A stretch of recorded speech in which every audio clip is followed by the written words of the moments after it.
С вами школа маникюра просто, меня зовут Эльвира, и в преддверии 14 февраля мы с вами нарисуем вот такой прикольный дизайн. Выполнить его сможет даже начинающий мастер, смотрится достаточно сложно и интересно, но рисуется намного проще. Итак, поехали. Начнем с фона.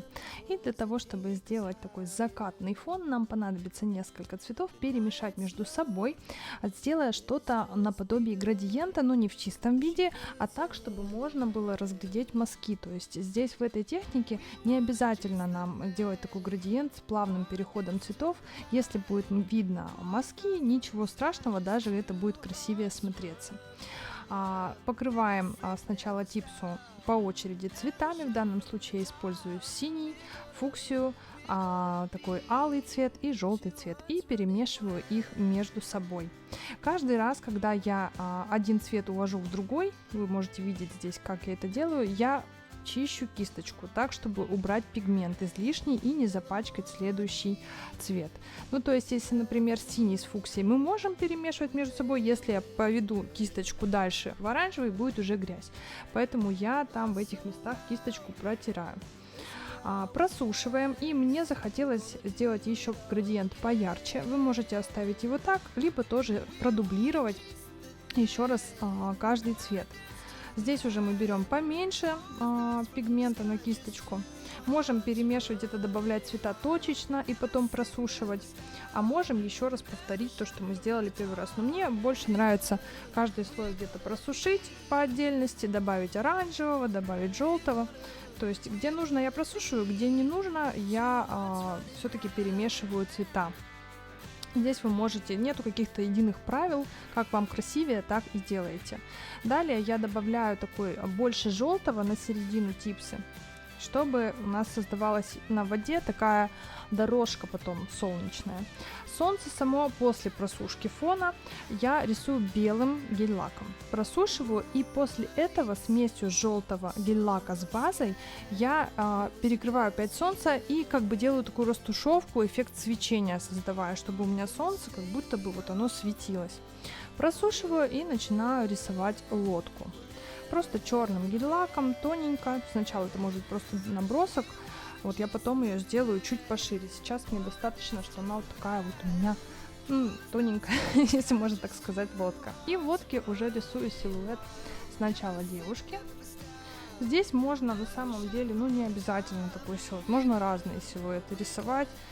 Вот, это достаточно такой процесс трудоемкий. Здесь видео ускорено, но я несколько раз переделывала. Мне не нравился мой результат, я стирала, делала еще раз.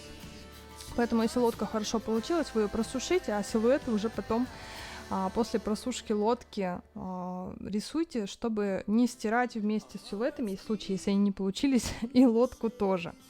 Сначала нарисовала девушку, мне понравился результат, я просушила ее и потом уже рисую мужской силуэт. И после этого уже вот я добавляю немножечко объема лодки, потому что она мне стала казаться по сравнению с силуэтами очень маленькой. Далее просушиваю и рисую линию горизонта с горами, тоже с черным цветом, но потом я на этот черный цвет добавлю немножко желтого, чтобы были, вот как сейчас я это делаю, подмешиваю чуть-чуть желтого, чтобы создавался эффект такой, что немножко горы подсвечены солнышком. Смесью фиолетового и базы я рисую тень под лодкой от нашей пары. И потом смесью черного с базой рисую тени от гор на воде. Белым и базой смесью подрисовываю я светлые участки. Также добавляю светлые участки на тень внизу. Рисую белым очень тоненько, такой как, не волны, рябь на воде. Далее черным цветом обвожу типсу. На ногтях это будет смотреться хорошо, в том случае, если, например, весь маникюр у вас черный и пара пальчиков, сделан вот такой вот дизайн. Даже на одном пальчике будет уже симпатично выглядеть. Всегда вот такая обводка смотрится хорошо. Немножко мне захотелось добавить белого на солнышко. И также я забыла про весло, поэтому весло я в самом конце уже рисую черным гель-лаком. И, собственно, добавляю какие-то детали, и дизайн готов. Мне еще захотелось добавить птичек. Тут можете добавлять, можете не добавлять. Ну, тоже они быстро и просто делаются, и смотрится рисунок уже как-то более завершенно. Покрываем топом, и вот такой дизайн у нас получился. На самом деле, вот в этой технике можно рисовать разные виды дизайнов, не обязательно рисовать пару, можно рисовать дерево, пальму, там все что угодно. Техника простая, вот, я думаю, что у вас 100% получится ее повторить. Пробуйте, пишите в комментариях, как у вас получилось, подписывайтесь на канал, чтобы не пропустить другие полезные видео мастер-классы.